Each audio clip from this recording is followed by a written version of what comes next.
Hi, I'm Linda from paperboutiquewithlynda.com. Today we're going to be making this adorable artisan folder, and I'm going to show you how to take this vinyl phrase from Samantha Walker and turn it into a print and cut.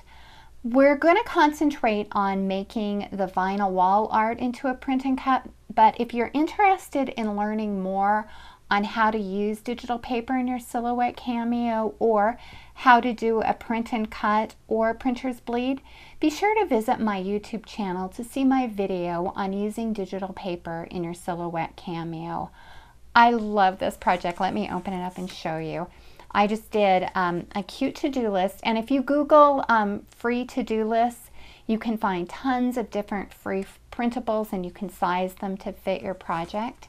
Not only am I using Samantha Walker's Silhouette files, I'm also using paper that I think is adorable from her Giddy Up collection. And if you follow my blog, you know I'm in love with the Giddy Up for girls and the Giddy Up paper for boys. And this collection has cards that you can use also in your project life, which I've done, and stickers. It's just a very beautiful collection. Well, at this point, I'm going to pause and we'll move to the computer and I'll show you how to turn that vinyl wall art into a print and cut.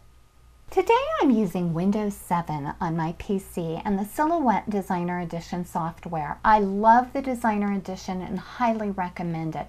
I love being able to open SVG files and drag and drop digital paper onto my designs.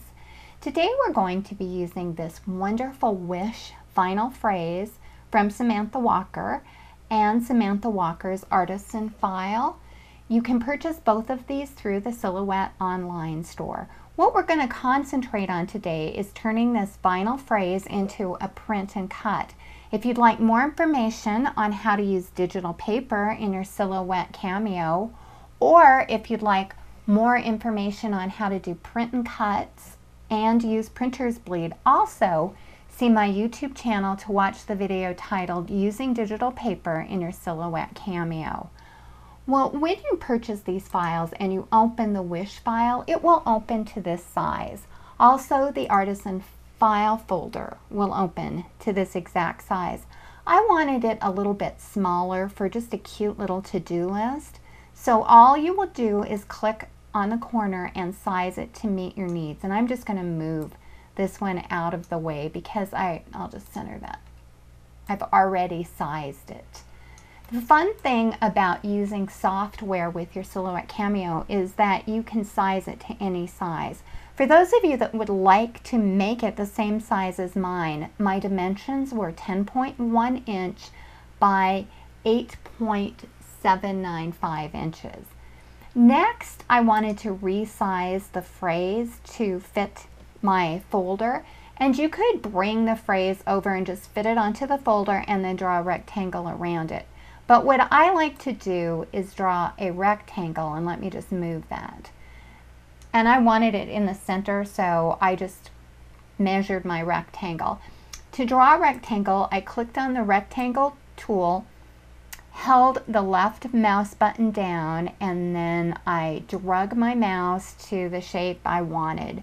And I tried to size it, and if you want to size it exactly, you can go into the scale window and type in exact dimensions. I'll just go ahead and close that because I've already sized it, and if you want the dimensions, it's 4.060 by 5.345 inches.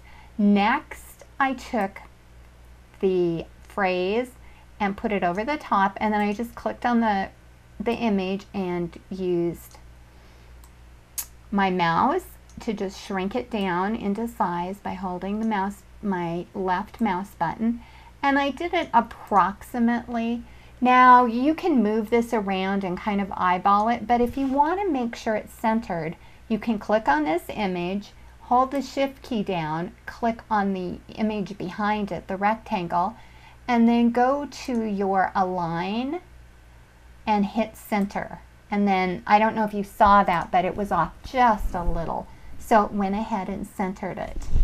Well, let's go ahead. I've already saved this in another page on my file folder. So let's go ahead and open this one. Now here is what we just finished. I'm going to zoom in just a little to make, well, I want you to see the other file, so I'll leave it out. What I did at this point is I grouped them together so that I could move them, but now I want to ungroup, and because I want to fill each one of these letters. And there are files that you'll need to ungroup maybe 2 or 3 times, and you can see now that each of the individual letters are ungrouped. Well, I wanted to match the paper. Oh, I used Samantha's Giddy Up collection and I loved it. So what I did is I drew a rectangle here, and I also happen to own the digital Giddy Up collection from Cartabella, and you can buy that online if you're interested from jessicasprague.com.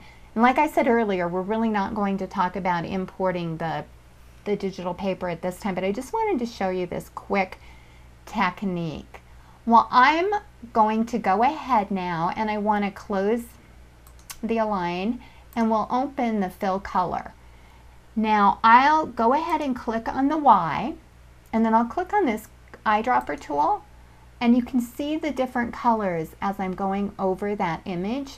And I want the pink or the dusty rose, so I'll click there. And if you notice, it fills in over here as well. So if I wanted to go to the O and just click there, the U. Now to change colors, I would just go to the C and once again click on the dropper tool, and I want to do that pretty blue, and I would just continue to repeat the process. And I wanted to show you, let me move this onto the page there so you can see it a little bit better, and I'll zoom in. And that's my finished print and cut.